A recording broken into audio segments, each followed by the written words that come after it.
అనంతపురం జిల్లా రాయదుర్గంలో YCP TDP మధ్య మాటల యుద్ధం నడుస్తోంది. ప్రభుత్వ విప్ కాపు రామచంద్రారెడ్డి, మాజీ మంత్రి Kalava Srinivasulu local non local పంచాయతీ తారాస్థాయికి చేరిపోయింది. కాలువ పెద్ద అవినీతి పరుడని కాపు రామచంద్రారెడ్డి అంటే దమ్ముంటే దాన్ని నిరూపించాలంటూ సవాల్ చేశారు కాలువ Srinivasulu.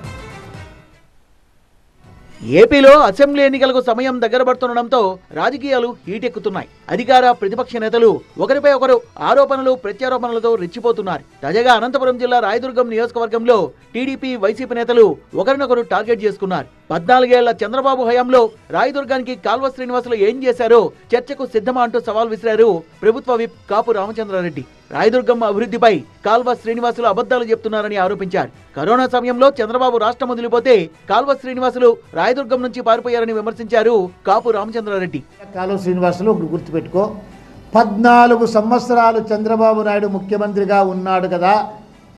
Car garage network great, claim cover great, price wait wow, price be great.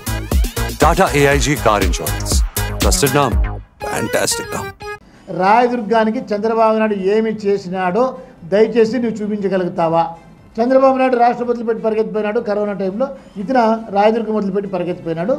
2 సంవత్సరాలు నామరూపాలు లేకుండా పరిగెత్తిపోయినటువంటి ఒక పిరికి బంద కాలువ శ్రీనివాసులు. విజిటింగ్ ప్రొఫెసర్ లాగా అప్పుడప్పుడు రావడము, అతను వచ్చినాడనే విషయం తెలియాలంటే రామచంద్రారెడ్డిని తిడితే కాలువ శ్రీనివాసులు ఊర్లో ఉన్నట్టు లెక్క.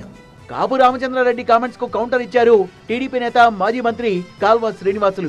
మరో 3 నెలల్లో టీడీపీ అధికారంలోకి వస్తుందని, రామచంద్రారెడ్డి అవినీతి చిట్టాను నిరూపించి జైలుకు పంపిస్తామన్నారు. తనను నాన్ లోకల్ అంటున్న కాపు రామచంద్రారెడ్డి కర్ణాటక నుంచి వలసొచ్చారని, తాను మాత్రం 25 ఏళ్ల కిందటే ఎంపీగా రాయదుర్గం వచ్చానన్నారు కాల్వ శ్రీనివాసులు. మరి ఈరోజు కాపు రామచంద్రారెడ్డి చెప్తా ఉన్నాడు కాలువ శ్రీనివాసులు స్థానికుడు కాదని. నువ్వు అక్కడి నుంచి వచ్చినవయ్యా, నువ్వు కర్ణాటక నుంచి వస్తావు.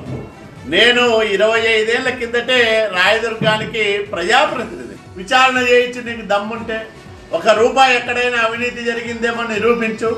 నేను ఈరోజు సవాల్ చేస్తున్నా. నేను మళ్ళా అధికారంలోకి వస్తున్నా, మా ప్రభుత్వం వస్తా ఉంది. ఖచ్చితంగా నువ్వు చేసిన అవినీతి పైన విచారణ చేపిస్తాను. కాపు రామచంద్రారెడ్డి కాపాడుదారు, నిన్ను జైలుకు పంపిపోతే అడుగు. నేను మొత్తంగా అనంతపురం జిల్లా రాయదుర్గంలో ఎన్నికలకు ముందే రాజకీయం రగులుతోంది. ప్రభుత్వ విప్ కాపు రామచంద్రారెడ్డి, టీడీపీ నేత కాల్వ శ్రీనివాసుల మధ్య సవాళ్ల పర్వం పీక్ స్టేజ్ కు చేరుతోంది. రాయదుర్గం అభివృద్ధిపై చర్చకు సిద్ధమా అని ఒకరికొకరు సవాళ్లు విసురుకుంటున్నారు. ఏదేమైనా రాయదుర్గం రాజకీయం ఇప్పుడే ఇలా ఉంటే ఎన్నికల నాటికి ఇంకెలా ఉంటుందో చూడాలి.